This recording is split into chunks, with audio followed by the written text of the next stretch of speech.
ఎంత గొప్పవారమైన ఉండొచ్చు, లోకరీతిన ఎంత ఉన్నతులమైన ఉండొచ్చు, కానీ మమ్మల్ని తీసుకొచ్చి చెట్టు కింద పెట్టారు.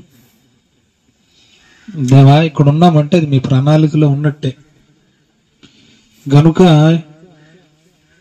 ఈ ప్రణాళికలో భాగంగా మమ్మల్ని ఎందుకు కూర్చోబెట్టారో మాతో మాట్లాడండి.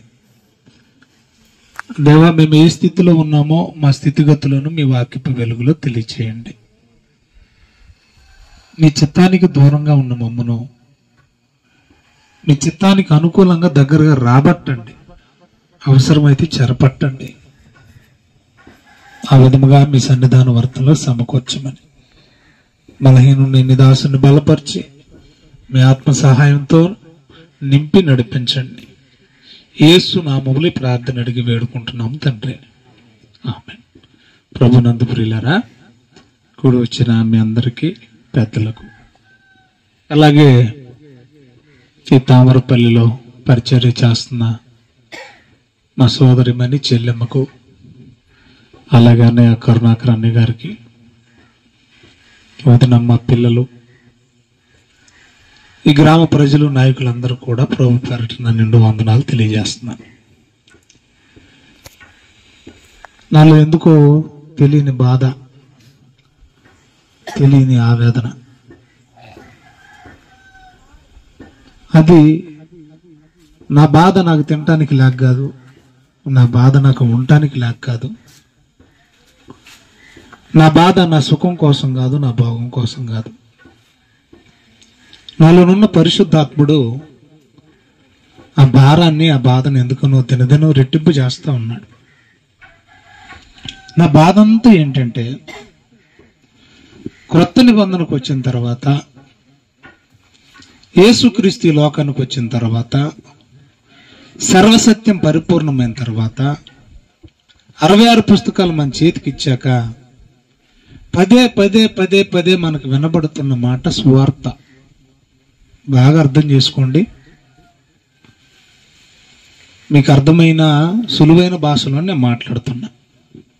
క్రొత్త నిబంధన ప్రారంభం నుంచి ఎండింగ్ వరకు మనకేం కనపడుతుందంటే, పదే పదే పదే చెవుల్లో రింగుమనేలా, గింగురుమనేలాగా సువార్త, సువార్త, సువార్త, సువార్త.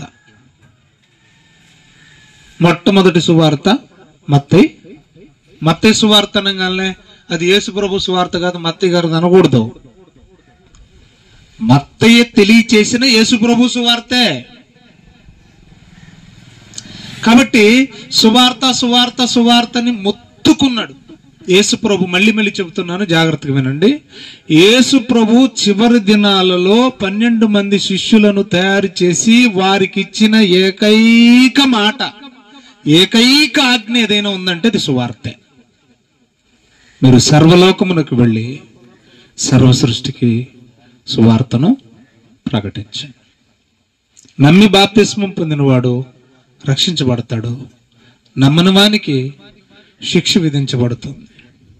ఒకవేళ నమ్మి బాప్తిస్మానికి మీ దగ్గరకు వస్తే తండ్రి యొక్కయో కుమారుని యొక్కయో పరిశుద్ధాత్మ నామంలో బాప్తిస్మం ఇవ్వండి, అనేకులను నా కొరకు శిష్యులనుగా చేయుడి. బాగానే ఉంది పాస్టర్ గారు, మరి మీ బాధ ఏంటి అని అంటే, ఈ బాధ క్రైస్తవ సేవకుల్లో, ఈ బాధ పెద్ద పెద్ద మినిస్ట్రీస్ ఉన్న బోధకుల్లో, ఈ బాధ సంఘాలున్న కాపర్లో అందరిలో లేదు. అది నా బాధ. ఒకవేళ అందరిలో లేదు, కొందరు గురించి నేను మాట్లాడుతున్నానండి. అంటే 30% లేదు, ఎక్కడో 1/4 మాత్రమే స్వార్థ భారం కలిగి చేసేవాళ్ళు ఉన్నారు తప్ప 30 అంటే 75% చెప్పండి సువార్త భారం లేదు. అసలు సంఘంగా మన కర్తవ్యం ఏంటో తెలుసా ప్రియులరా? ఒకవేళ మనం ప్రశ్న వేసుకుందాం, వాక్యాన్ని కూడా, బైబిల్ని, దేవుని కూడా అడుగుదాం. దేవుడా, ఏ సంఘం గొప్పదంటే ఏమని చెప్తారు మీరు? ఒకవేళ దేవుడే మిమ్మల్ని అడిగాడు అనుకోండి, పోని అమ్మ భూమి మీద చాలా సంఘాలు ఉన్నాయి కదా, ఏ సంఘం గొప్పదంటే ఏమని చెప్తారు? మీరేం చెప్తారు? లూథరన్ చర్చి చాలా గొప్పదంటే పురాతనమైందంటారా? ఏది ఘనమైన సంఘం అంటే చర్చ్ ఆఫ్ క్రైస్ట్ ఘనమైందండి, ఫండ్స్ బాగా వస్తాయి అంటారు ఏంటి? ఏది ఘనమైన సంఘం అంటే సెవెంత్ డే అంటే దానికి రోమ్ నుంచి బాగా ఫండ్స్ వస్తాయని చెప్తారా ఏంటి? ఏది వీటన్నిటికంటే గొప్పదంటే ఆర్సీఎం అంటారా? ఏది గొప్ప సంఘం? బాప్టిస్టా, సిఎస్ఐయా, పెంతెకోస్తా? ఏ సంఘము ఘనమైంది? ఘనమైన సంఘం అని దేన్ని అనగలం? బైబిల్ ఏం చెప్తుంది? ఈరోజు గొప్ప గొప్ప సేవకులు ఉన్నారు, వేల మంది, ఈవెన్ లక్షల మంది విశ్వాసులు ఉన్న సేవకులు కూడా ఉన్నారు. అలాగని చెప్పి అవి ఘనమైన సంఘాలా? ఏది ఘనమైన సంఘం అని బైబిల్ చెప్తుందో ఒక్కసారి అందరూ బైబిల్ ఓపెన్ చేద్దాం. తెస్సలోనీయులకు రాసిన మొదటి పత్రిక. దయచేసి అందరూ బైబిల్ ఓపెన్ చేయండి. నేను చెప్పే ప్రతి మాట అది నిజమా కాదని మీరు కూడా పరిశీలన చేయండి. ఒకవేళ నేను అబద్ధం చెబితే నన్ను సరిచేయండి. ఏమండి? నిజమైతే సత్యమైతే దయచేసి సాత్వికంతో అంగీకరించాలని ప్రేమతో నేను మనవి చేస్తున్నాను. తెస్సలోనీయులకు రాసిన మొదటి పత్రిక, మొదటి అధ్యాయం. అమ్మ తీశారు కదా? రైట్. ఇప్పుడు ఇక్కడ ఏ సంఘానికి ఉత్తరాన్ని రాస్తున్నాడు పౌలు? ఇది సంఘమేనా? సంఘమే కదా. ఏ సంఘం? క్రీస్తు సంఘం. తెస్సలోనికలో ఉన్న అదే తెస్సలోనీయులకు రాశాడు. చూడండి, అక్కడ తెస్సలోనికయులకు అని రాశాడు. చూడండి, అంటే తెస్సలోనిక అనే ఊర్లో ఉన్న క్రైస్తవులకు, క్రీస్తును అంగీకరించిన సముదాయం, ఆ సంఘానికి వ్రాసిన ఉత్తరం. సో తెస్సలోనికలో ఉన్న సంఘానికి బానే ఉంది, తెస్సలోనిక సంఘానికి అనుకుందాం, అదే క్రీస్తు సంఘం. ఈ సంఘం గురించి మాట్లాడుతూ ఎంత ఉన్నతమైన మాట చెప్పాడు చూడండి దయచేసి. 6వ వచనం నుండి నేను చదువుతాను, జాగ్రత్తగా వినండి. పరిశుద్ధాత్మ వలన కలుగు ఆనందంతో గొప్ప ఉపద్రవమందు మీరు వాక్యమును అంగీకరించి. ఏం రాయబడింది అన్నమాట? అంటే ఎలాంటి పరిస్థితుల్లో వాక్యం అంగీకరించారో అక్కడ రాశాడు. ఉపద్రవాలలో వాళ్ళు ఏం చేశారంట? వాక్యాన్ని అంగీకరించారు. మీకు అర్థం కావడానికి చిన్న చిన్నవి చెప్తాను, ఎగ్జాంపుల్స్ మధ్య మధ్యలో. మా ఇంట్లో బాగా వినండి, మా ఇంట్లో ఎవ్వరు దేవుణ్ణి నమ్ముకోలే, అందరూ కూడా అన్యారాధన చేస్తూ ఉన్నారు.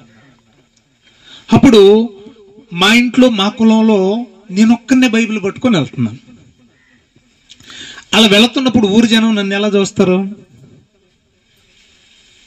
మామూలుగా మాలమాదిగల దేవుడు, తక్కువ కులాల దేవుడు, ఈడు కులం చూడబోతేనేమో చాలా గొప్ప కులం, ఇంతమంది దేవుళ్ళు దేవతలు మనకుండగా, ఇంతమంది పూజార్హులు మనకుండగా, ఈ పనికి మాలినోడు చూసావా విదేశీ మతాన్ని పుచ్చుకున్నాడు. ఎలాంటి సూటుపోటు మాటలు ఆలోచించండి. పైపెచ్చు మనకు ఒకవేళ బంధువులైనా కూడా నాకు పిల్లెవరు. ఎందుకని? కులం అదే కావచ్చు, నేను రక్త సంబంధినే కావచ్చు, కానీ పిల్లనివ్వరు. ఎందుకు ఇవ్వరు చెప్పండి? బూతులు, నిందలు, అవమానాలు. బయటోళ్ళు కూడా దేవుని గారికి ఇంట్లో వాళ్ళే తిడతారు. ఇంట్లో ఉన్న వాళ్ళతోనే మనకు ఆధారం ఉండదు సుమి. సో వీళ్ళు, నేను ఎగ్జాంపుల్ ఒకటే చెప్పాను, అది ఇంట్లో సమస్య, ఊరి సమస్య కాదు. టోటల్ గా తెస్సలోనికలో ఉన్న పరిస్థితుల ప్రభావం చాలా దారుణం అన్నమాట. ఎందుకంటే యేసు నమ్మితే చంపేసే పరిస్థితులు అవి. అలాంటి ఉపద్రవాళ్ళు వీళ్ళు ఏం చేశారంటే, మేము చావనైనా చేస్తాం కానీ వాక్యం వినకుండా ఉండలేము. ఏది గొప్ప సంఘం అనేది మీరు నోటీస్ చేయాలి. మనం చిన్నోటికేనండి, మనకు సంఘాల గురించి మాట్లాడాలంటే నాకు చాలా సిగ్గుగా, చిన్నతనంగా అనిపిస్తారు. ఏ అమ్మ ప్రార్థనకు రాలేదు, మంచి వాక్యం మిస్ అయ్యేవంటే. వర్షం వచ్చిందండి, వర్షం ఉపద్రవమా? వర్షం నిన్ను చంపేస్తుందా? వర్షం నిన్ను నరికేస్తుందా? వర్షం నీ పేక్కోసేస్తుందా? అంటే మనకి ఏమడ్డమైంది వాక్యం అంగీకరించడానికి, ఆరాధనకు రావడానికి? ఏమడ్డమైంది? వాన. గట్టిగా వర్షం అంటున్నావు, ఎండ వస్తే ఎండ అంటున్నావు. మరి నీకు ఎలా ఉండాలిక? నువ్వు ఉన్నట్టే ఉండాలి వాతావరణం కూడా. ఎందుకంటే మనిషి స్థితి అదే కదా, వెచ్చగా ఉండరు, చల్లగా ఉండరు. ఎలా ఉంటారు? అలా ఉండాలి వాతావరణం కూడా. వీళ్ళకి ఎండ అయితే ఎండ అంటుంటివి, వర్షం అయితే వర్షం అంటుంటివి. రెంటలు ఏదో ఒకటే కావాలంటే మాత్రం ఖచ్చితంగా నరకానికి వెళ్తే బాగుంటది. అక్కడికి ఎప్పుడు వెచ్చగానే ఉంటది. ఇక చాలా దారుణం అండి మనుషులు. ప్రతి చిన్నదానికి ఏమ్మా రాలేదు, బట్టలు చాలా అయిపోయండి, ఆ రోజే మొత్తం మూటేసుకొని ముందేసుకొని కూర్చుంటాం. మరి ఏం చేయాలి? అలాగే నువ్వేమైనా సెంట్రల్ గవర్నమెంట్ ఎంప్లాయీవా సోమవారం నుంచి శనివారం దాకా ఉద్యోగం చేయడానికి? అలా కాదు. ప్రతి దానికి ఏమండి ఎవరు రాకపోయినా కూడా అబద్ధం ఆడేస్తారు. చుట్టాలు వచ్చేసారండి. ఎంత దారుణం అండి క్రైస్తవులు. ఎలాంటి సంఘాలు మన సంఘాలు. కానీ అక్కడ శాసనాలు చేయబడ్డా కూడా ఏమన్నా తెలుసా? ఎవరైనా క్రీస్తును అంగీకరిస్తే వారిని చంపుతాం అనే ఆజ్ఞలు ఉన్న రోజుల్లో మేము చావనైనా చేస్తాం కానీ వాక్యం వినకుండా ఉండలేము. అది నిజమైన సంఘం, గొప్ప సంఘం, ఘనమైన సంఘం అంటే. ఇంకేమన్నాడు చూడండి దయచేసి సంఘం గురించి. వాక్యాన్ని అంగీకరిస్తారంట వాళ్ళు. ఎలాంటి పరిస్థితులు? అనుకూలంగా ఉన్నప్పుడు కాదంట. నీకు అనుకూలంగా ఉన్నప్పుడు గుడికి వచ్చి, అనుకూలంగా లేనప్పుడు గుడికి రాకపోతే అసలు ఆ సంఘం సంఘమే కాదు. ప్రతికూలతలో కూడా వాళ్ళు ఏం చేస్తున్నారంట? వాక్యాన్ని అంగీకరిస్తున్నారు, దేవుణ్ణి ఆరాధిస్తున్నారు, గుడికి వెళుతున్నారు, ప్రభువుని అంగీకరించారు. అలా మాట్లాడుతూ మమ్మును ప్రభువును పోలి నడుచుకొని వారైతిరి. వాళ్ళు కేవలం వాక్యం వినడానికి ఆరాటపడమే కాదంట. వాళ్ళు ఏం చేస్తున్నారు తెలుసా? ఈ చెప్పే దేవ సహాయం అనే వీడు వాక్యానుసారంగా బతుకుతున్నాడో లేదో అని చూస్తున్నారట. నేను చెప్పే వాక్యం ఒక్కటే వింటలేదంట వాళ్ళు. నేను చెప్పేవాడిగా ఉన్నానా, చేస్తున్నానా లేదనేది కూడా వాళ్ళు ఏం చేస్తున్నారు? పరీక్షిస్తున్నారు. చూసి కన్ఫర్మ్ చేసుకున్న తర్వాతే చెబుతున్నాడు, చెప్పినట్టే బ్రతుకుతున్నాడని కన్ఫర్మ్ చేసుకున్నట్టే అప్పుడు నన్ను పోలి నడుచుకుంటున్నారు. మరియు నేను ఏ ప్రభు గురించి చెప్తున్నానో ఆ ప్రభువును పోలి నడుచుకుంటున్నారు. నాకు మాదిరి ప్రభువు, నా సంఘానికి మాదిరి కాపరిగా నేను. చూడండి ఎంత చక్కగా చెప్పాడు. ఏది గొప్ప సంఘం అంటే వాక్యం విన్నంత మాత్రాన్ని, ఇక్కడ వాక్యం విన్నోళ్ళు గొప్ప సంఘం అని ఆగిపోతే జాగ్రత్త సుమి, మోసపోతారు.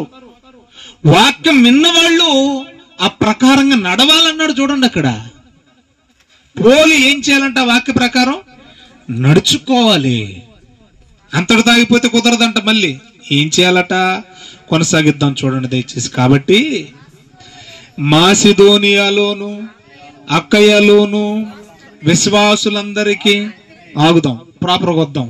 నాకు మాదిరి ఎవరు? యేసయ్య. సంఘానికి మాదిరి ఎవరు? సేవకుడు. బాగా వినాలి. అన్ని జనులకు మాదిరి ఎవరు? విశ్వాసులారా మీరే. ఎంత బాగా చెప్పాడు చూడండి అక్కడ. అంటే మీరేం మైకి తీసేసుకొని పెద్ద పెద్ద రెఫరెన్స్లు కోట్ చేసి ప్రసంగాలు చేయాల్సిన అవసరం లేదు ఎదుటి వ్యక్తి మారడానికి. ఒక అన్యుడు, క్రైస్తవేతరుడు ప్రభువును అంగీకరించడానికి, ప్రభు వైపుకు తిరగడానికి మనమేం గొప్ప గొప్ప ప్రసంగాలు చెప్పేక్కర్లేదండి. నీ వ్యక్తిగత జీవితమే అన్యునికి సువార్తగా మారిపోవాలి. మరి ఉన్నారు అలాంటి వాళ్ళు. నీ ప్రవర్తన చూసి ఏమండి పలానా వ్యక్తి, పలానా సేవకుడు, పలానా క్రైస్తవుడు, పలానా విశ్వాసి, పరిశుద్ధుడు, నీతిమంతుడు, పలానా వ్యక్తి జీవితాన్ని చూసి నా బతుకు మార్చుకున్నానండి అన్నోళ్ళు ఎవరైనా ఉన్నారా? అలాంటి సాక్ష్యం మీకుందా? ఆలోచించండి ప్రియులారా. నేను చిన్నపాటి చర్చ వేదికలు మేము కూర్చుంటే గరికపాటి నరసింహారావు గారు చిన్నాన్నగారు ఫోన్ చేశారు. ఆయన ఒక సిద్ధాంతి, వాళ్ళు పురోహితులకు ఒక సద్బ్రాహ్మణుల సనాతనమైన ఉన్నతమైన కుటుంబం భారతదేశంలో హైందవ సాంప్రదాయ ప్రకారంగా.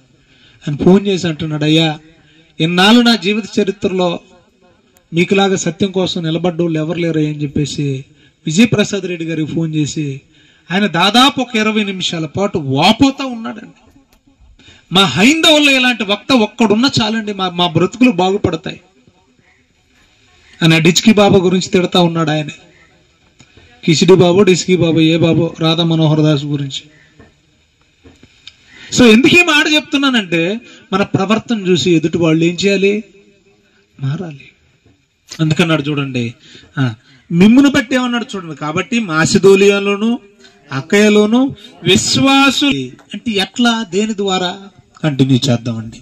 ఎందుకనగా మీ యొద్ద నుండే ప్రభు వాక్యము మాసిదోనియాలోను అక్కయ్యలోను మ్రోగెను. ఒకసారి ఆగుదాం. మోత మోగిందంటారు, ఎప్పుడన్నా విన్నారేటి? మోగడం అంటే ఎలాగా? మోగిందని ఎప్పుడు అంటాం మనం? చిన్న శబ్దం, అది పెద్ద శబ్దమా? చాలా పెద్దది కదా.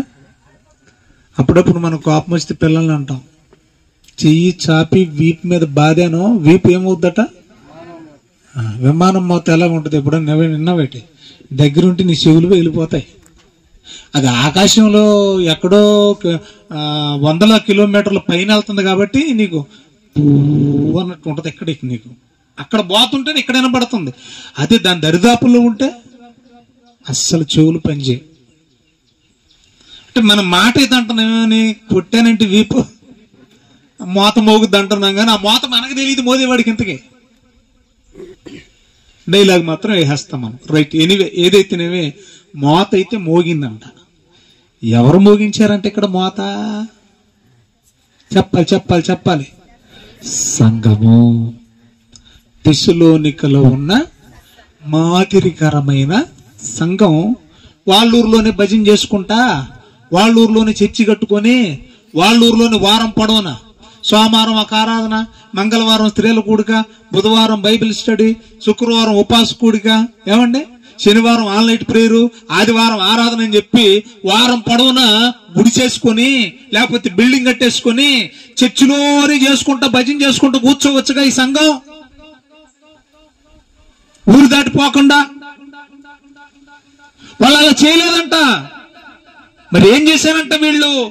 వాళ్ళ ఊర్లోనే ఉండిపోకుండా తెస్సలోనికలోనే మాసిదోనియాకు వెళ్ళిపోతున్నారు. అదొక సపరేట్ దేశము, ప్రాంతం. అక్కయ ప్రాంతానికి వెళ్ళిపోతున్నారు. అక్కడికి వెళ్ళి ఏం చేస్తున్నారట? చెప్పండి. అక్కడ ఏం చేశారని ఉంది చూడండి దయచేసి. వాక్యము అన్నారు. ఇప్పుడు మీరు అడగొచ్చు నన్ను, ఏమన్నా తెలుసా? వాక్యం ప్రకటించాడని ఉంది కానీ సువార్త ప్రకటించాడని లేదు కదండి. నోట్ చేయాలి ఈ పాయింట్ మీరు.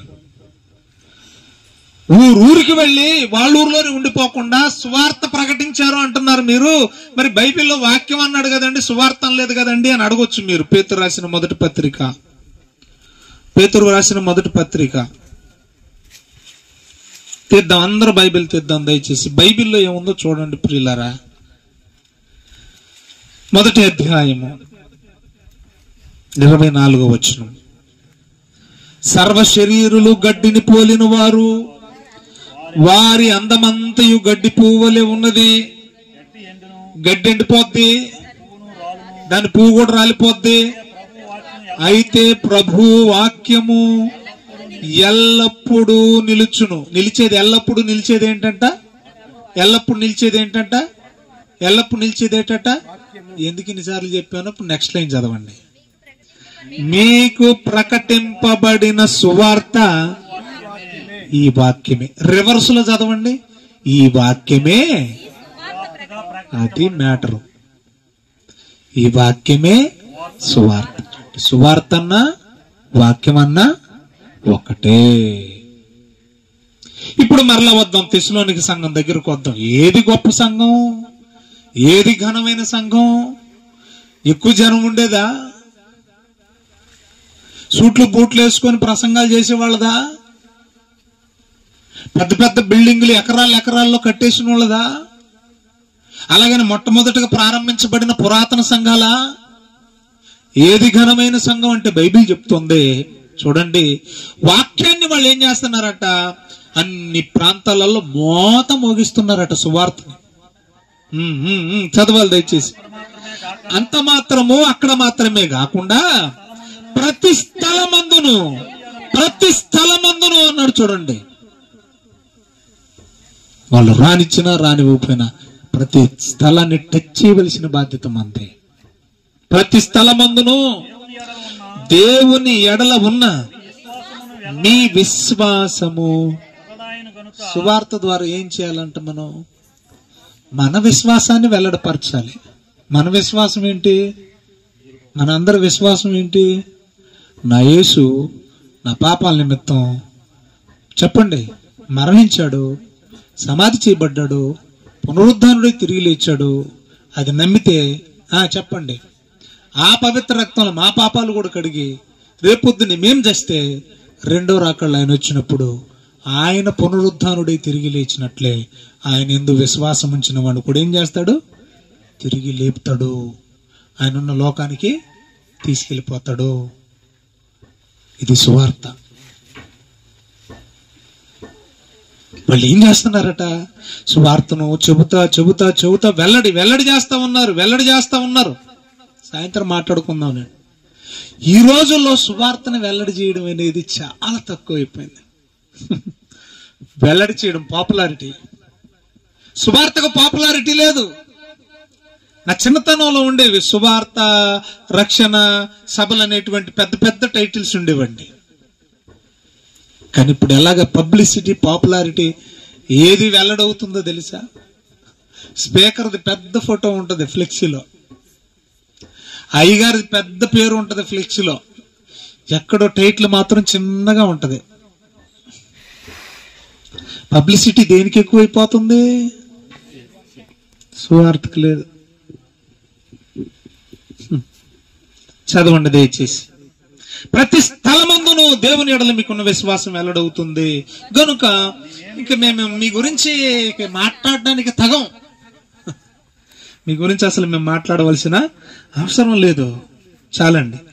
ఇప్పుడు తెస్సలోనికలో ఉన్న సంఘం గురించి గొప్పగా మాట్లాడా లేదా పౌలు? ఏది గొప్ప సంఘం అంట? వాక్యం కోసం పరుగులు తీసేది గొప్ప సంఘం. అర్థమవుతుంది మీకు? ఆ తర్వాత ఏమన్నాడు? ఆ విన్న వాక్యాన్ని వెళ్ళాలట. వెళ్ళిన తర్వాత ఏం చేయాలంట? వినేవారు గొప్ప సంఘం. విన్న తర్వాత ఏం చేయాలంట? ఆ వాక్య ప్రకారం ఏం చేయాలన్నాడు? ప్రవర్తించాలి. మాదిరి చొప్పలు అన్నాడు కదా అక్కడే. ప్రవర్తించే సంఘం గొప్ప సంఘం. మాటలు చెప్పే సంఘం గొప్ప సంఘం కాదు. ప్రసంగాలు చేసేసే సంఘం గొప్ప సంఘం కాదు. మాదిరి చూపించాలంటున్నాడు, క్రియల్లో చూపించాలి. నీవు విన్నది, నీ విశ్వసించింది క్రియల్లో చూపించాలి అన్నాడు. అది కూడా నీ ఊర్లోనే అనలేదు. మరి ఏం చేయాలి? ప్రతి స్థలమందు. యేసు ప్రభు నమ్ముకున్న తర్వాత నీ జీవితం ఎలా మారిపోయిందో, నీవు నమ్ముకున్న వ్యక్తి ఆయన నిన్ను ఎంతగా మార్చాడో, నిన్ను ఎంతగా ప్రభావితం చేశాడో, నీలో ఎంత మంట రేకెత్తింప చేశాడో, నీకు ఇచ్చిన రక్షణ భాగ్యం ఏంటో ప్రతి స్థలమందు మనం ఏం చేయాలట? సువార్త గంట మోగించాలి. ఇప్పుడు చెప్పండి, సువార్త ప్రకటించాల్సిన పని ఎవరిదే? సంఘాల్లా కాదా? మరి ఏ సంఘానికి ఉంది సువార్త ప్రకటించాలన్న ఆలోచన? మాట్లాడేంటండి? అన్ని సంఘాలు మా సంఘం గొప్పది, మా సంఘం గొప్పది, మా సంఘం గొప్పది. ఏ సంఘం గొప్పది? నువ్వు అనుకుంటే సరిపోద్ది. ఆ మాట ఆయన అనాలి. సంఘానికి శిరస్సు ఆయన చెప్పాలి మీది గొప్ప సంఘం అని. మనం అనేసుకుంటే కుదరదు. ఏమండి, ఎంతకు మరి తెస్సలోనిక సంఘం గొప్పదంటారా కాదంటారా అనేది మీ ప్రశ్న కావచ్చు. అడుగుదాం, బైబిల్ని అడుగుదాం. అపోస్తుల కార్యములు 17వ అధ్యాయము. ఈ సంఘం గురించి మరి గొప్పగానే చెప్పుకొచ్చాడు కదా. టోటల్ గా సువార్తను లక్ష్యంగా పెట్టుకుని పనిచేసే సంఘం అది. అపోస్తుల కార్యములు 17వ అధ్యాయం 10వ వచనం చదువుదాం. వెంటనే సహోదరులు రాత్రి వేళ పౌలును శీలను చదవండి. ఎందుకు పంపించిరి. వారు వచ్చి సమాజ మందిరంలో ప్రవేశించిరి.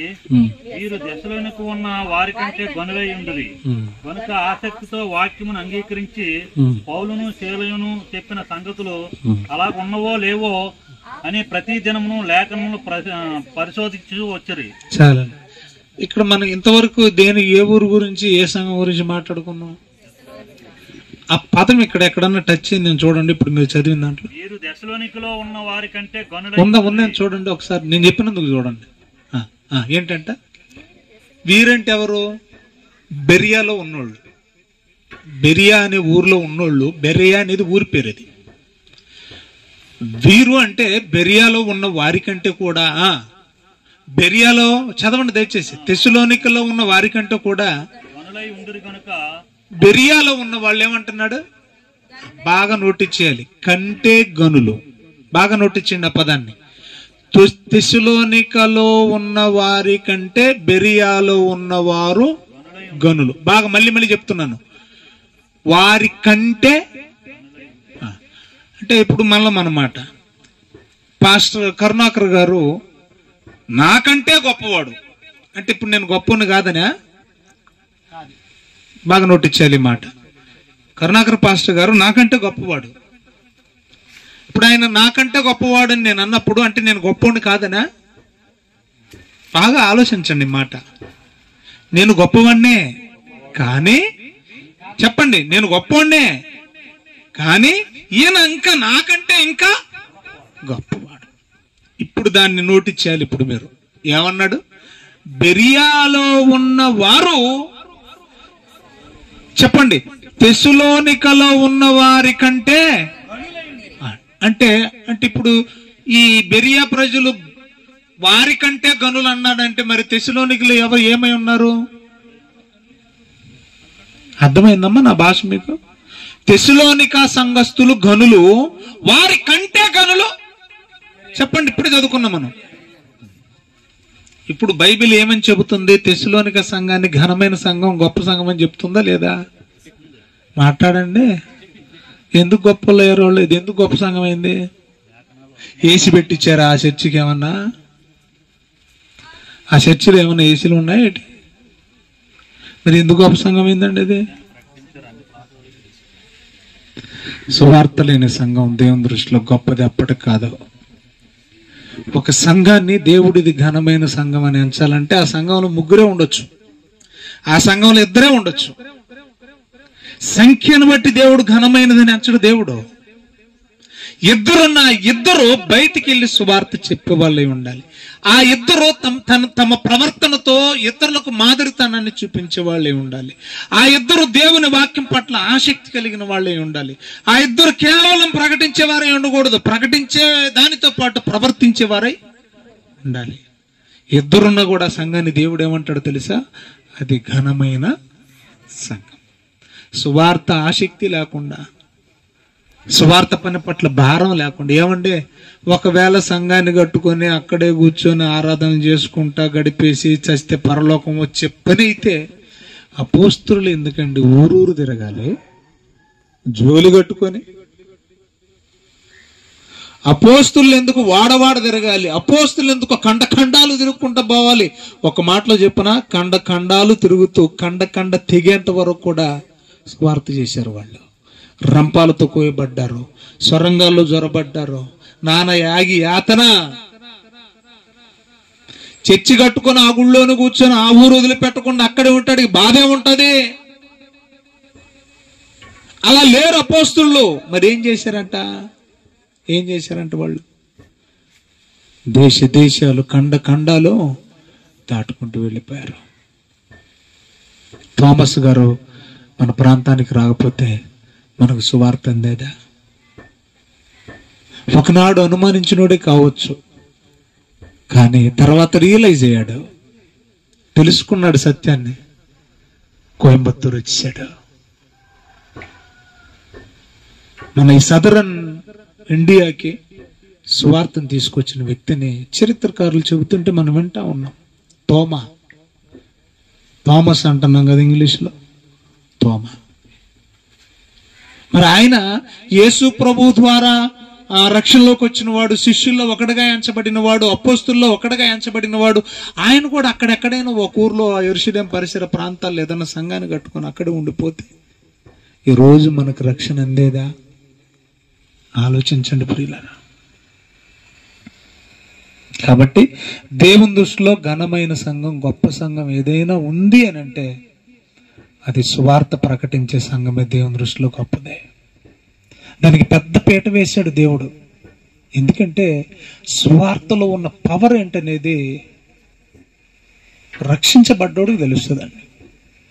రోమిలకు రాసిన పత్రిక 1వ అధ్యాయం 15వ వచనంలో వ్రాయబడిన మాట, సువార్త ప్రకటించుటకు నేను సిగ్గుపడువాడను కాను. ఎందుకనగా ఎలా అనగా అది నమ్ము ప్రతివానికి, మొదటి యూదునికి, రెండవదిగా గ్రీసు దేశస్థునికి రక్షణ కలుగజేయుటకు అది దేవుని శక్తి. సువార్త అంటే ఏంటంటే చెప్పండి, దేవుని శక్తి. మనిషిని మనసును మార్చగలిగింది ఈ లోకంలో ఏది లేదు. మనిషి మనస్సును మార్చగలిగిన శక్తి ప్రపంచంలో అనుభవంకోలేదు. మధ్య ఏదో ఒక చిన్నపాటి ఒక షార్ట్ ఫిల్మ్ ఒకటి ఏమంటే వైరల్ అవుతా ఉంది. ఆర్మీలో పట్టబడ్డారంట ఒక ఫ్యామిలీ. ఆ బార్డర్ లో ఉన్న వాళ్ళందరూ కూడా యేసు ప్రభు దేవుడు అంటే మాత్రం కాల్చి చంపేస్తామని అంటే, ఏమండి యేసు ప్రభు దేవుడని నమ్మిన వాళ్ళందరూ కూడా ఆ తుపాకీకి, ఆ గుండెకి, ఆ బుల్లెట్ కి జడిచి ఆల్రెడీ వాళ్ళు ఆ మాట అన్నందుకు చచ్చిపోయిన వాళ్ళని చూసి భయం వేసి ప్రాణ భయంతో దేవుడు కాదండి నొప్పేసుకుని పక్కొచ్చేవాళ్ళు. అంటే భయం. లాస్ట్కు ఒక ఆఖరికి అంత చిన్నపిల్ల మిగిలిపోయిందండి పాప. ఆ పాపను పట్టుకొచ్చారు. మీ దేవుడు ఎవరంటే యేసు ప్రభు అంటే చచ్చిపోద్ది. ఒకటే మాట చెప్పింది, మీరు నన్ను తూట్లు తూట్లుగా కాల్చేసిన నా మట్టికి, నాకు తెలిసినంత మట్టికి నా యేసే దేవుడు. నా యేసు కోసం నేను చావడానికైనా సిద్ధం. నా యేసు కోసం నా ప్రాణం ఇవ్వడానికైనా. అమ్మ బాబులకి ఆకలేసేస్తున్నారు, అలా చెప్పొద్దు అలా చెప్పొద్దని. అమ్మ బాబుల మాట లెక్క చేయలేదు, తుపాకీ గుండ్లు లెక్క చేయలేదు. చావడానికి గుండ్లకు గుండె అడ్డం పెట్టిన పసి మనసును ఆలోచించండి ప్రియులారా. మనం చిన్న చిన్న సమస్యలకే దూరం అయిపోతూ ఉంటాం. దేవుడు నా దేవుడు కాదు అని చెబుతూ ఉంటాం.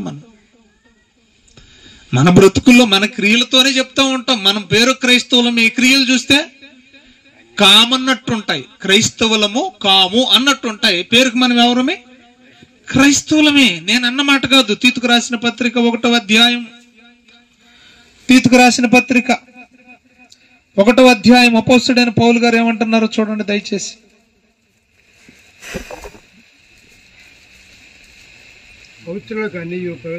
15వ వచనం నుండి చదవండి నాన్నగారు. పవిత్రములే గాని అపవిత్రులకు, అవిశ్వాసులకు ఏది పవిత్రం కాదా? వారి మనస్సాక్షి అపవిత్రపరచబడింది. తర్వాత చూడండి 16వ వచనం. మనం ఏమని చెప్పుకుంటామంట? మనం క్రిస్టియన్స్ అని చెప్పుకుంటామంట. ఏమని చెప్పుకుంటామంట? అదే తుపాకీ తీసుకొచ్చి మైండ్ బ్లాక్ లో పెడితే క్రైస్తవులారా, అదే తుపాకీ తీసుకొచ్చి ఇక్కడ పెట్టారనుకో, ఒక్క గుండె అనుకుందామండి. మీకు AK-47 అంటలే సుమి, అందులో 60 బుల్లెట్లు ఉంటాయి. ఒకసారి నొక్కి పట్టుకున్నాడు అనుకో, ఒకేసారి 60 బుల్లెట్లు వెళ్ళిపోతే తలకాయలోకి ఎలా ఉంటుందో ఒకసారి ఆలోచించండి. ఒక్క బుల్లెట్ వెళ్ళిపోతేనే పుచ్చకాయలాగా పగిలిపోద్ది. వాటర్ మిల్లుని పగిలిపోద్ది కదా నేలకేసి కొడితే. అలాగే ఒక్క బుల్లెట్ వెళ్తేనే మన తలక పుచ్చిలాగా పగిలిపోద్ది. అలాంటిది 60 బుల్లెట్లు AK-47లో ఒక్కసారికి వెళ్ళిపోతే పరిస్థితి ఎలా ఉంటది ఆలోచించు. అలాంటిది ఒకటి తీసుకొచ్చి ఇలా పెట్టేసి చెప్పండి ఏమనాలి? దేవుడిని ఎరుగుతావు నువ్వు, యేసుప్రభు దేవుడు అంటావు, క్రైస్తవుడేనా నువ్వు అన్నావు అనుకోండి, అవునండి బాబు చంపేసేయండి అంటావా? అనమంట. మరి ఏమంటావట? చదవండి. పేరుకేమో చెప్పుకుంటాం, కానీ మన కార్యాలు చూస్తే ఎలాగున్నాయంట? అసహ్యం అన్నా. ఆ పేరు చెప్పుకుంటుంటే నీకు గర్వకారణంగా ఉందేమో కానీ ఆ పేరు గల్లా ఆయన మాత్రం ఏమంటున్నాడు తెలుసా? నా పేరు అడ్డం పెట్టుకుంటావు నువ్వు, క్రైస్తవు నేను చెప్పుకుంటావా? అసలు నువ్వు నా పేరు పెట్టుకోవడం నాకే అసహ్యం అంటున్నాడు ఆయన. మొన్నేదో శ్రీనివాస్ పాల్ గారు వాళ్ళ అబ్బాయి పేరు ప్రస్తావించి ఒకటితో మాట్లాడుతుండే, "ఓరు బాబు, మా కొడుకు పేరు నీకుందని చెప్పి ఏదో చేశాను లేరా బాబు" అంటే నూతిలో పడి సావంటున్నాడు. గోపి అని మీ అబ్బాయికి పేరు పెట్టుకున్నావు, అది మా దేవుడి పేరు, నువ్వేదో అబ్రాం పెట్టుకోవాలి, ఇస్సాకు పెట్టుకోవాలి, యాకోబు పెట్టుకోవాలి, మా పేరు నువ్వు పెట్టుకున్నందుకు, మా పేరు మీరు పెట్టుకున్నందుకు మాకు అసహ్యం అంటున్నాడు. అలాగా ఇక్కడ కూడా దేవుడు ఏమంటున్నాడు తెలుసా? మీరేం గొప్పగా ఫీల్ అవుతున్నారే, పేరు గొప్పగానే ఫీల్ అవుతున్నారులే, కానీ ఆ పేరు మీరు ఎట్టుకున్నందుకు ఏమంటున్నాడు ఆయన? అసహ్యం, అసహ్యం. ఎందుకంటే మీరు అవిధేయులు. ఏమండి? ప్రతి సత్కార్యము విషయము అదేంటండి? మంచి పనికి భ్రష్టులు ఏంటండి? సాతాను గాడండి అవసరం అయితే సువార్త పని మంచి పనే కాదా? శక్తివంతమైన పని అది. ఇది దేవుని శక్తి. అది దేవుని శక్తిని ఆపే శక్తి మనిషికి ఉంటుందా చెప్పండి? నువ్వు ఆగిపోయినంత మాత్రాన సువార్త ఆగదు. మీకు అర్థమవుతుందా? ఈ మంచి కార్యానికి నువ్వు ఆగిపోయావంటే, ఇప్పుడు బైబిల్ ఏమంటుందో చూడండి, భ్రష్టుడు అనేసింది. ఇలాంటి మంచి కార్యాలకు అడ్డుపడ్డా నువ్వు ఆగిపోయినా ఏమైపోతావో తెలుసా? భ్రష్టులైపోతారని ఉంది బైబిల్లో. నేను అన్నానా? ప్రతి సత్కార్య విషయంలో మీరు సహకరించాలి తప్ప అడ్డుపడితే ఏమైపోతారు? భ్రష్టులు. తర్వాత ఏమన్నాడు చూడండి, తమ క్రియల వలన. చాలండి. పైకి ఏమో క్రైస్తవులు అని చెప్పుకుంటున్నారు, క్రియలు చూడకపోతే ఏంటంట? దీని మీద ఒక పాట రాశారు, అన్నకు బాగా తెలుస్తుంది అన్నమాట. పైకి చూస్తేనట యాకోబు అంట, తడిమి చూస్తే ఏశావంట. అబ్బే, మనం కూడా అలాగే ఉన్నాం. ఎలాగట? పైకి క్రైస్తవులం అట, క్రియలు చూస్తే చెప్పండి సాతానుకి ముద్దు బిడ్డలమంట. మనం గారాల పిల్లలం. మనం దేం పిల్లలం అండి బాబు? మనం దేవుడి పేరు ఎట్టుకున్న దేం పిల్లలం మనం. ఎందుకంటే ఇప్పుడు దొంగోడు కాబట్టి ఎవరు రానిస్తారు ఊర్లోకి? కాబట్టి వాడు ఒక బాబా వేషం వేసుకొని వచ్చాడు అనుకో, పూజారిలాగా ఏదో ఒకటి పట్టుకొని, అప్పుడు ఏదో దమ్ముడు ఏదో ఎంతకంత ఇచ్చేసి వాడిని సాగనంపుతాం. అవసరమైతే వాడి పాదాలకు దండమైన పెట్టేస్తాం మనం. దొంగోడికి వస్తే ఎవరు అంగీకరిస్తారండి? క్రైస్తవ దొంగలందరూ కూడా అలాగే ఉన్నారు ప్రియులారా. పైకి వేషాలు వేసుకుని ఉంటున్నారు, క్రియలు లేని విశ్వాసులు. లోపల ఒకటి బయట ఒకటి అండి బాబు. సరే, రెండు విషయానికి. ఈ వాక్యము, ఈ సువార్తకి శక్తి ఉందని చదువుకున్నాం మనం రోమిలకు రాసిన పత్రిక 1:15లో. అది యూదుని రక్షించగలదు. రెండోది అన్యజనుడు, గ్రీసు దేశిస్తాడంటే ఎవరు? అన్యుణ్ణి కూడా రక్షించే శక్తి దేనికుంది? సువార్తకుంది.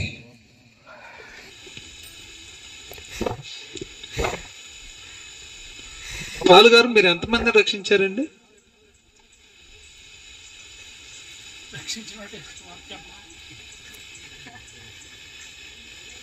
ఒక్కను కూడా రక్షించలేదా? అది మరి నాకు అర్థం అవ్వట్లేదు. మరి ఏంటి కాన్సెప్ట్ ఏంటి? సరే, బాప్తిసం ఇచ్చినంత మాత్రాన రక్షించబడ్డట? కంటిన్యూషన్ అంటే ఒకవేళ బాప్తిస్మం ఇచ్చేదే ఆ రక్షణ అని అనుకుంటే, ఒకవేళ మీరు 5గురికి ఇచ్చారు అంటే మనం ఓవరాల్ గా మాట్లాడుకుంటున్నాం. మరి బాప్తిస్మం ఇచ్చినంత మాత్రాన వాళ్ళు రక్షించబడ్డట్టు అని మనం ఏమన్నా రాసివ్వగలవా? రాసివ్వలేం. అసలు ఒక వ్యక్తి రక్షించబడ్డాడు అని తోటి వ్యక్తి చెప్పగలడా? ఎక్కడ దాకా ఎందుకు, నా గురించే మాట్లాడుకుందాం. ఇన్నేళ్లుగా మీ వెంట లేదా మీరు నా వెంట మనం అందరం కలిసి సువార్తకి వెళ్తున్నాం కదా. రేపొద్దున రక్షించబడిన గుంపులో నేను ఉంటానని నా గ్యారెంటీ ఉందా? మాట్లాడరేటమ్మా. పౌలు అంతటి వాడు ఏమన్నాడు తెలుసా? నేను ఇతరులకు ప్రకటించి భ్రష్టున్నై పోతానేమోనన్నా భయం. ఇప్పుడు నేను రక్షించబడతాను అనే కన్ఫర్మేషన్ నాకు చచ్చేంత వరకు ఉండదు. ఎందుకంటే నేను సామాన్య మానవుణ్ణి కదా. నేను ఒకటి మాత్రం చేయగలను. ఏం చేయగలనంటే, దేవుడిచ్చిన రక్షణను పోగొట్టుకోకుండా ప్రతిదినం నేను చేయాల్సిన పని అంటే కాపాడుకుంటా ఉండాలి. పౌలు కూడా అదన్నాడు, దేవుడు మీకు ఇచ్చిన రక్షణ కొనసాగింపనీయుడు అన్నాడు. అంటే దేవుడిచ్చిన రక్షణ నేను ప్రతిదినం ఏం చేయాలి? నా మాటల్లో, నా చూపుల్లో, నా ఆలోచనలో, నా ప్రవర్తనలో, నా క్రియల్లో చెడుకు నేను చోటు ఇవ్వకుండా పవిత్రతను జాగ్రత్తగా కాపాడుకుంటేనే. ఎంతవరకు కాపాడుకోవాలి? అంతము వరకు సహించిన వాడే రక్షింపబడును. ఇప్పుడు నువ్వు ఎంతమందిని రక్షించావంటే నేనేం చెప్తాను? రక్షించబడ్డావా లేదనేది ఎప్పుడు తెలుస్తుందంట? అంతమందు. ఆ అంతం ఎప్పుడు జరుగుద్దట? యేసు రాకడతో జరుగుద్ది. అప్పుడు గొర్రెల మేకలు డివైడ్ అయిపోతాయి. యేసు ప్రభు దగ్గర నిలబడ్డ వాళ్ళు రక్షించబడిన గుంపు, పాతాళానికి జారిపోయిన వాడు రక్షణ లేని గుంపు. అంతే కదా? రైట్. ఇప్పుడు యేసు ప్రభు దగ్గర నువ్వు నిలబడగలవని నేనెలా చెప్పగలను? నీవు రక్షించబడ్డావని డిసైడ్ చేయవలసింది ఎవరో తెలుసా? సాక్షాత్తు ప్రభు అయిన యేసు ప్రభు. నువ్వు ఎంతమందిని రక్షించావంటే నేనేం చెప్పగలను?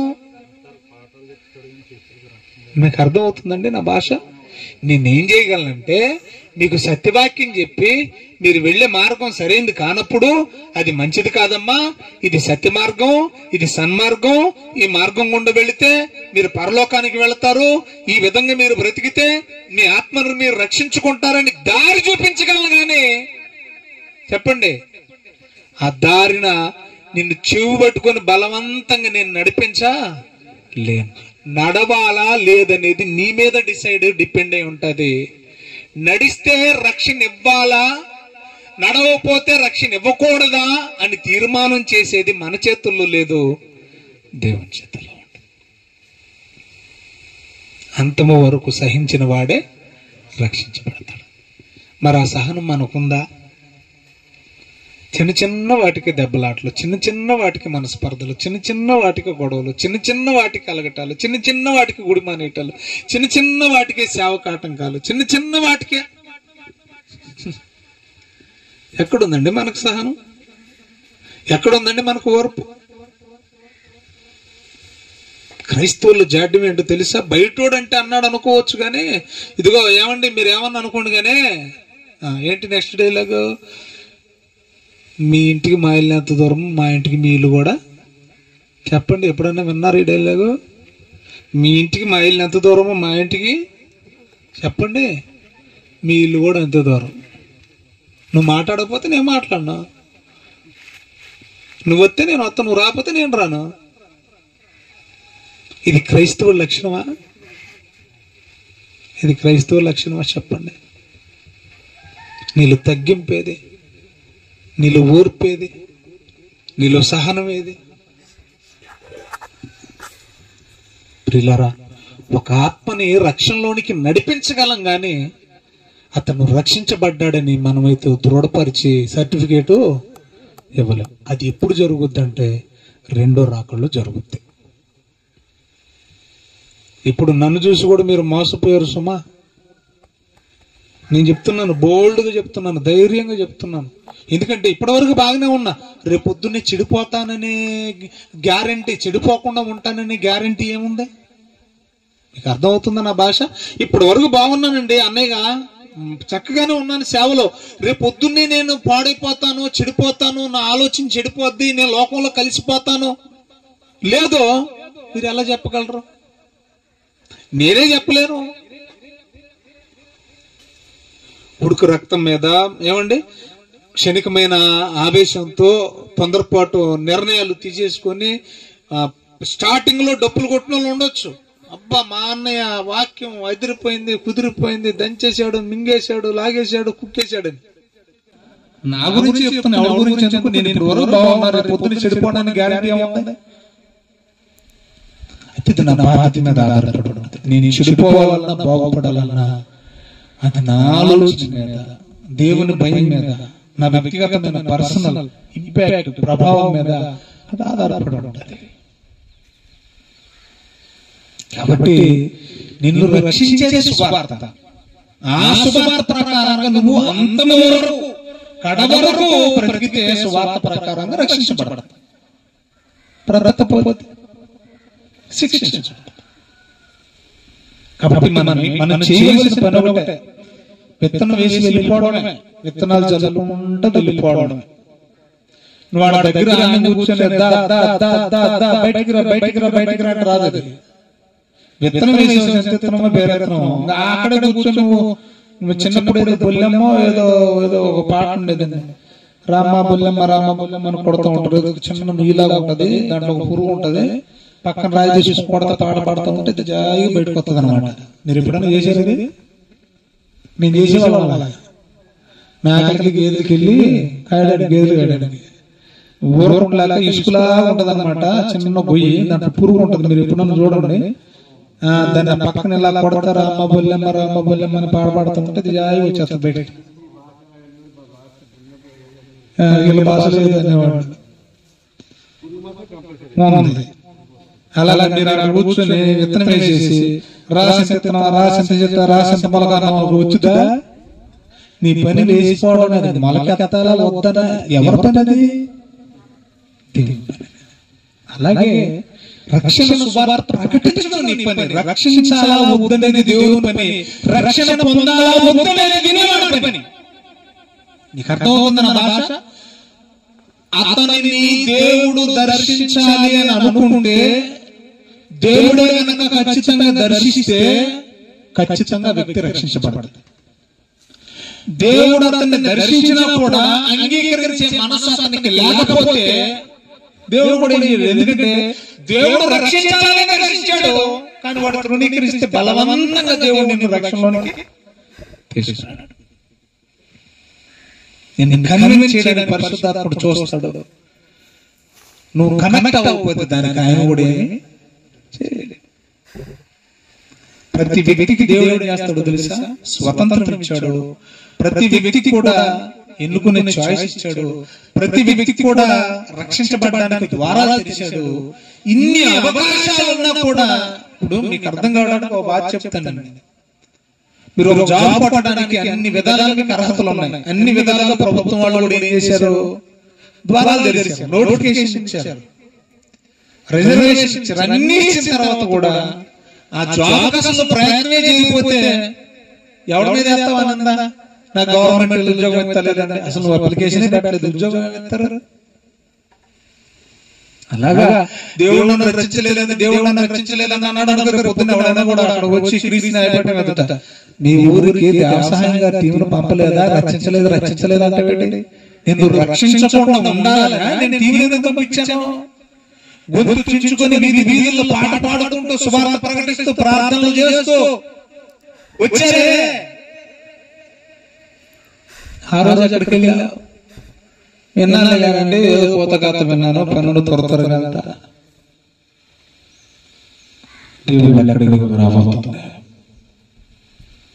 మాటలు విన్న తర్వాత మనకు అర్థం కావాల్సింది ఏంటి తెలుసా? భూమి మీద అతి శక్తివంతమైన, మళ్ళీ చెప్తున్నాను నేను అంటాను, పునరుత్థానము కంటే కూడా శక్తివంతమైంది సువార్త. ఎందుకంటే అది అన్యుని యూదుని రక్షించుటకు కలిగిన దేవుని శక్తి అన్నాడు. ఏంటంటే దేవుని శక్తి, రక్షణ కలుగు చేయుటకు అది దేవుని శక్తి అయి ఉన్నది. ఏంటది? అక్కడ ఉంది కదా సువార్త. మనిషిని రక్షించగలిగిన శక్తి దేనికి ఉంది? సువార్త లేదా వాక్యానికి ఉంది. ఇదే మాట పత్రిక 1:21. అందుచేత సమస్త కల్మషమును విర్రవీగుచున్న దుష్టత్వమును మాని లోపల నాటబడి నీ ఆత్మలను రక్షించుటకు శక్తి కలిగిన వాక్యం అన్నాడు. చూడండి, ఈ సువాక్యం ఉందట, శక్తి ఉంది. ప్రియులారా, ఇంత శక్తివంతమైనటువంటి పరిచర్యను, ఈ సువార్తను వదిలేసి 4 గోడలకి పరిమితమైపోతే, గుళ్ళో ఉన్న పూజారికి, గుళ్ళో ఉన్న పాస్టర్కి, గుళ్ళో ఉన్న పూజారికి, గుడికే పరిమితమైన విశ్వాసులకి ఏమైనా తేడా ఉందో ఆలోచించండి. నువ్వు ఏ సంఘంలో ఉన్నావు నాకు అనవసరం, నువ్వు ఏ సంఘానికి వెళ్తావో నాకు అనవసరం, కానీ నిన్ను ఘనమైన సంఘం, నువ్వు ఏ సంఘానికి వెళ్ళినా పర్సనల్గా నీ ఒక్కడవే, నీ ఒక్కదానివే, ఆయన సంఘం, నీ దేహమే దేవునికి ఆలయం. నిన్ను దేవుడు ఘనమైనది, ఇది ఈ సంఘం ఘనమైనది, ఇది నాకు ఆలయం, ఈ ఆలయం ఘనమైనది, ఇది ఈ సంఘం ఘనమైనది, ఇది నాకు ఘనమైనది, ఈ ఆలయం దేవుడు చెప్పాలంటే అందులో కొన్ని అర్హతలు ఉండాలి. వాక్యం వింటున్నావా? వినడానికి చర్చికి వెళ్తున్నావా? వినేసి వదిలేస్తున్నావా? వినదాని ప్రకారం ప్రవర్తిస్తున్నావా లేదా? నీ ప్రవర్తనలో మాదిరి ఉందా? గుడికి రావడం పోవడమేనా, లేదంటే ప్రతి స్థలము అన్నాడు. అక్కడ అక్కయ్యలో మాసిదోనియలో ప్రతి స్థలము అన్నాడు. ఎక్కడికి వెళ్ళి సువార్త చెప్పావు? ఇవన్నీ అప్పుడు అంటున్నాడు అపోస్తలుల కార్యాలు 17:10 చదువుకున్నాక, ఆ సంఘము ఘనమైన సంఘం. మీరు దేవుని దృష్టిలో, ఈ లోకం దృష్టిలో మీరు అల్పులైనప్పటికీ మిమ్మల్ని నేను అర్థించేది ఏంటంటే, నా బాధ భారం ఏంటంటే, సంఘాలకు వెళ్ళొద్దని నేను అట్లా వెళ్ళండి, వాక్యం బాగా నేర్చుకోండి, ఆత్మీయంగా బలపడండి. కానీ నశించిపోతున్న ఆత్మలు ఎన్నో ఉన్నాయి. మనం 4 గోడలు కట్టుకుపోతే మరి వీళ్ళని రక్షించాల్సిన బాధ్యత ఎవరిదే? వారిని కాపాడుకోవాల్సిన బాధ్యత మనకు లేదా? ఈ తరంలో, ఈ భారతదేశంలో, ఈ ప్రాంతాల్లో మనం పుట్టినందుకు చుట్టుప్రక్కల ఉన్న ఆత్మ నాశనానికి వెళ్ళిపోతే జవాబుదారి ఎవరు? నిన్ను రక్షించి దేవుడు నిన్ను ఎక్కడడా? అదే రోజు రాబోతుంది. ఒకడు 10 తలాంతులు, ఒకడు 5 తలాంతులు, ఒకడు 2 తలాంతులు, ఒకటి ఇస్తేనట ఏం చేశారట? ఒక్కొక్కడు మల్టిప్లై చేశాడంటే దాని అర్థం ఏంటి? వాడు ఒక్కడే ఆ సంఘంలో ఉన్న ముళ్ళను ఉండిపోవాలంట. ఆ సంఘాన్ని అడ్డు పెట్టుకుని 10 సంఘాలు కట్టాడు. ప్రతి ప్రాంతాల్లో సువార్త చెప్పాడు. శివరాత్రికి 1 తలాంతు ఇస్తే ఆ ఒక్కడేం చేశాడంట? పోయి తీసి పాతి పెట్టాడంటే అర్థం ఏంటి? వాడు ఆ ఊరు దాటి ఆ సంఘాన్ని విడిచిపెట్టి ఏ ఊరికి ఏ రోజు పెట్టి సువార్త చెప్పలే. అందుకన్నాడు, ఏమన్నాడు తెలుసా? సోమరి పైన చెడ్డ దాసుడా, ఘనమైన నా బిడ్డ దాసుడా అలా అక్కడ. మరి ఏమన్నాడు? సోమరుడా అన్నాడు. ఆలోచించండి. ఇక్కడ ఎవరికి ఆరోగ్యాలు బాగోలేవండి, అలాగే ఎవరికి పనులు లేక కాదు, ఎవరి పనులు వాళ్ళకున్నాయి. ఏమండి, ఇల్లు దాటి ఏదో పని చేసుకుంటేనే పూట గడిచే వాళ్ళు ఇక్కడంతా ఎవరు నెల నెల జీతాలు వచ్చి పడేవాళ్ళు ఎవరు లేరు. ఒక పూట కూలోళ్ళే. మరి ఎందుకు వస్తున్నారు? కారణం ఒకటే, సువార్త విలువేంటో అర్థం చేసుకున్నారు కాబట్టి, దాని శక్తి, దాని ప్రభావం ఏంటో తెలుసుకున్నారు కాబట్టి. యేసు ప్రభువు పొద్దున్న వచ్చి మనల్ని అడిగితే లక్ష్యం చెప్తాం. నేను ఏ ఊరు వెళ్ళలేదా? నేనైతే మీ అందరికీ చెప్తున్నాను, మీ అందరికీ దేవుడు కూడా తలాంతులు ఇచ్చాడు. సువార్త వచ్చి మీ అందరికీ ఇచ్చాడు. ఏమండి, ఒకరైనా ఒకరు ముద్దపప్పులా జరగకండి. ముద్దపప్పులని తెలిసే ముద్దపప్పు పెట్టి పొదమన్నట్టు ఉంటుంది. అది ఏమంటే పలసగుండి పప్పు పోతే జారిపోతూ ఉంటుంది. అది ముద్దపప్పు అయితే వేసిన కానీ ఉంటుంది, అది కదలదు మెదలదు. అలా ముద్దపప్పులలో అనుకోండి, ఎక్కడ పెడితే అక్కడ దేవుడు మీకు తలాంతులు ఇచ్చాడు. పాటలు వచ్చిన పాడండి, సురుగా నడవండి, కరపత్రాలు ఇవ్వండి, ఇచ్చిన కానీ ఇచ్చేసి దల్లో ఒళ్ళు పడేసి వచ్చేకండి. చెప్పగలిగి నిలబడి ఎవరైనా కనపడితే 4 మాటలు చెప్పండి. అమ్మా, యేసు ప్రభు మాటలు, యేసు ప్రభు నిజమైన దేవుడు, ప్రేమ కలిగిన దేవుడు, రక్షించే దేవుడు. ఆయన మా కోసం ప్రాణం పెట్టాడు, మన కోసం ప్రాణం పెట్టాడు, మన పాపాలు అడిగాడు, చనిపోయాడు, సమాధి చేయబడ్డాడు, తిరిగి లేచాడు, రేపు పొద్దున్న రాబోతున్నాడు. ఆయన నమ్ముకుంటే రక్షణ. మీరే పెద్ద మాటలేని చెప్పాల్సిన పని లేదు, గ్రాంధిక పదాలు ఉపయోగించవలసిన అవసరం లేదు. నా బతుకు మార్చాడు, నిన్ను మార్చగలడు, నన్ను బాగు చేశాడు, నిన్ను బాగు చేయగలడు. దేవుడికి తలాంతులు ఇచ్చాడు, వాడాడు. నాకు కింద పండుగ చూసినప్పుడు కోపం వచ్చింది. ఎందుకంటే ఇస్తారా పాట ఎత్తగానే వాడు గోమారాలు తిరుగుతున్నాడు, అక్కడక్కడ తగిలించుకున్నది డ్రమ్. పాట ఎత్తగానే వెంటనే డ్రమ్ కొట్టాలి. నీరసంగా ఉంటే కుదరదు. ఇక్కడ చాలా యాక్టివ్ గా ఉండాలి. మనం వచ్చింది దేనికి తెలుసా? రాత్రికి మాట్లాడతాను నేను. యుద్ధం చేయడానికి వచ్చాం మనం. ఏం చేయడానికి వచ్చాం మనం? యుద్ధం చేయడానికి వచ్చామండి మనం. కాబట్టి చాలా షార్ప్ గా ఉండాలి. అమ్మ పాట పాడండి, నేను అడుక్కునేటట్టు నన్ను అడుక్కునేవాడు చేయకండి. ఎంతకాలం అడుక్కునే పోతున్నా? మీ సేవకుడు అడుక్కునే వాళ్ళగా ఉండాలా? ఉండకూడదు కదా. నన్ను అడుక్కునేలా చేయకండి. ఏమండి, మీరు ఒకరి తర్వాత కలబడిపోవాలి. అన్నయ్య నాకు ఇచ్చి నేను పాట పాడతాను, అన్నయ్య నాకు ఇచ్చి నేను 4 మాటలు చెప్తాను, అన్నయ్య నాకు ఇచ్చి నేను ప్రార్థన చేస్తాను. నేను కాదంటానా మంచి పనికి? మీరు చేతలేదు. మీరు కూడా తిమోతికి రాసిన పత్రిక 1:16 ఉంటారు. సత్క్రియల విషయమై మీరు ఏమైనా ఉన్నారు? నేను అనలేదు, మీరు అనేసుకున్నారు. మీకు వచ్చిన తలాంత మీరు వాడకపోయినా మీరేమో ఏమై ఉన్నారట, మీకు మంచి పని చేయడం తెలుసు, తెలిసి కూడా దాన్ని వాడతలేదంటే మీరేమై ఉన్నారు? నేను నిన్న నాన్నగారితో మాట్లాడతా ఒక చిన్న విషయం చెప్పాను. క్రైస్తవులుగా మనకి హైందవులకి తేడా ఒకటి ఉందండి. అదేంటంటే హైందవులకి తప్పు చేస్తేనే కీడు, అంటే కీడు చేస్తేనే చెప్పండి కీడు. మనకి కీడు చేస్తేనే కీడు కాదు, మేలు చేయకపోయినా కీడే. మనకి హైందవులకు తేడా తెలుసా? వాళ్ళకి కీడు చేస్తేనే కీడు, మేలు చేస్తే కీడు ఉండదు వాళ్ళకి. అర్థమైందండి నా బాధ? వాళ్ళకి మేలు చేస్తే ఏముండదు, కీడు ఉండదు. అందుకని మొక్కుబడి వెళ్ళితే ఏమైపోతాయి? కీళ్ళు వెళ్ళిపోతాయి, అన్ని పోతాయి. కానీ మ్యాటర్ ఏంటంటే మన ధర్మంలో తేడా ఏంటంటే మనకు మేలు కీడు తెలిసి కూడా చేయకపోతే ఏంటంట అంటే మేలు చేయకపోయిన కీడే, కీడు చేసిన కీడే. వాడ దెబ్బ, శంప దెబ్బ, ఇంతకీ దెబ్బ రెండు వైపులు దెబ్బ మనకి. ఇప్పుడు మీరు ఇక్కడ కూర్చున్న వాళ్ళందరూ మీరు కీడు చేసే వాళ్ళకి అది చెప్పండి. బ్రష్లను ఎంత ఒప్పుకున్నారులే, మీకు మేలు మేలంటే ఒక పాట పాడాలి, అలా మాటలు చెప్పాలి, కరపత్రాలు పంచాలి, వాయిద్యాలు వాయించాలి. మీకు దేవుడు పని చేయడం వచ్చారా? ఒక ఆత్మ రక్షించడానికి కదా ఈ పాటలన్నీ కూడా మనం వచ్చింది. ఎందుకంటే ఒకటేనండి మన కాన్సెప్ట్, ఒక్కరికైనా ప్రభు వైపుకు మళ్ళించాలి, ఆకర్షించాలి. ఈ పనిలో నీ తలాంతును ఉపయోగించేది నువ్వేలేడు. నీకు రాని నేనే మాట్లాడలేదే, నీకు రాని నేను చేయమంటలేదు, నేను ఏమంటలేదు, దేవుడు కూడా చేయమంటాడు. కాబట్టి నీకు వచ్చి నీకు చేతనని చెయ్యి, నీకు చేతనని కూడా చేతలేదంటే చెప్పండి. మేలు చేయ నెరిగియుండియు దాన్ని పొందువాడికి అలాగున చేయకపోవడం కూడా ఏంటంట పాపము కలుగును అన్నాడు. మరి ఏం చేద్దాం? అయిపోయింది నా ప్రసంగం. అదేంటమ్మా అలా ఉన్నారా? అంటే ముద్ద పైన కదులుతాం కానీ మీరు అసలు కదులుతలేదు. ఏం చేద్దాం? మేలు చేద్దామా? చేద్దాం. దేవుని స్తోత్రం గట్టిగా ప్రార్థన చేసుకుందాం.